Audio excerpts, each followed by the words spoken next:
Hi, I'm Hunter, and for my AIS project, I chose to do it on American Indians and discrimination and how that discrimination affects them, and as well as their daily lives. Because and I know we're all aware of discrimination and the effects it has and everything that comes with it, the stereotypes and everything, but it's different for every person that experiences it in every race.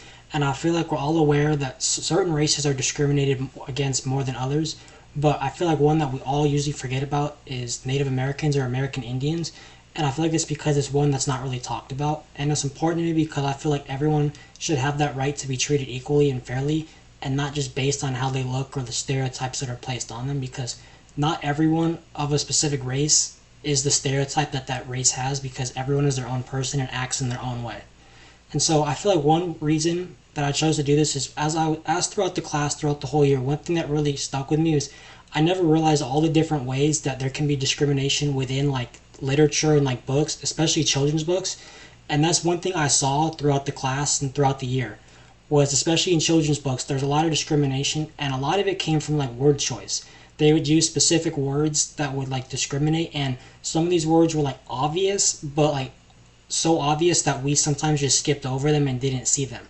Some of them would be like savage or throw. Like, I know the word throw doesn't seem like anything significant, but it's like, if and used in a different context, it can. And obviously, savage is self-explanatory. It's like aggressive, a violent term, and it's putting that stereotype on American Indians. You call them a savage, you're saying they're violent, they're this, they're that, when in reality they're not. You're just writing it because of this. And one thing I really did notice though is a lot of these authors that wrote these books, they themselves were non-native. They were not Native Americans or American Indians. And so I feel like had they taken that time to maybe research the history of American Indians before writing it, they would have given like an accurate story to people and for kids to read, versus if they just jumped in on what they had heard. It's like you can't just write it and then if it's not true, because these are the things that people will read, they'll go on to believe, and the things that are taught in schools. And it goes on with teachers as well. We all get assigned books to read in class and everything and in school. And I know we've all read books that were like, well, I didn't like this book, or I really liked that book. But I know we've all read a book that was like, well, this is really disturbing, like hurtful. If it was about a real world event, or even if it was fiction, it was still so it felt realistic. And when we get assigned those books, we really want them to be. We wish they weren't true, but at the same time, we feel better knowing that they are true and not that they were just fabricated and it was a lie. Because it's like, well, then why did I do this? Or like, you led me to believe this when this wasn't the case, especially if it's something that hurt a lot of people and affected a lot of lives.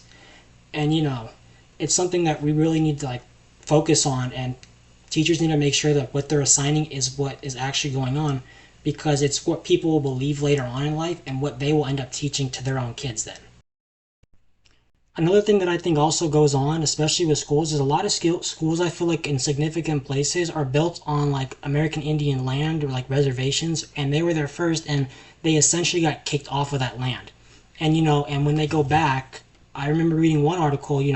They they were on this land, they were living there, they were kicked off, they built a university there, and then they requested to have a building for themselves, like a building for specifically like American Indian literature, creative writers, all of American Indian descent, like scholars, all those who had done these great things and are doing these great things, and they weren't allowed to do this. And it was all because they were just like, well, if you can't show me like an American Indian that's done the same things as all these other successful like non-native people, it's like then we can't do it. And they never really, that was their only reasoning. So let's say, for example, this box, I know it's not that big, but we're not to use it. Is just like this. It was the land, and they built the school on this, and it's not like they were asking for much. It's really like asking for not much, maybe something this big as just land, and they're just denying it because they don't want to see a Native Americans or American Indians succeed in what they're doing. And it really goes back to not just the administration but teachers as well, because they themselves have that responsibility to make sure that when they assign their students things to read, the things they're reading are historically accurate, they're depicted accurately, and they don't portray American Indians, Native Americans, or people in general just in a negative light when that stuff itself isn't true. And so I think really just like it's really just focusing and bringing awareness to what it is that children are reading in schools and the things that are being put in front of them, as well as the things that are going on outside of school and how that corresponds to it too. Because but mainly in school, because a lot of the stuff that we learn and things we go on believing and teaching to our own kids or other people around us is what we ourselves learned in school.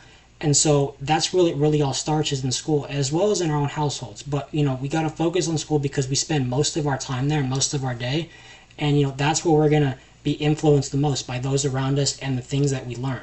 So I think in conclusion, we really need to focus on what it is we're learning, what we're teaching, and how it can affect the people of that race and how they're portrayed, because at the end of the day it's their lives, and it can affect their ability to live the life they want, to get a job, to do all these things, because now they have a stereotype of surrounding them of things that aren't even true, that don't even describe them, and now they're struggling to live their life because everyone else is looking in on them as being like this violent, dangerous, loud, and just obnoxious like person or group of people, when they're not, and they're just really trying to live a peaceful life without disturbing anyone. But because we've put like this negative like representation on them, it's hard for them to do that. So I think what we really need to do is just focus on the message that we give to like kids and like in the books we put in them, and making sure that what we do is the right thing.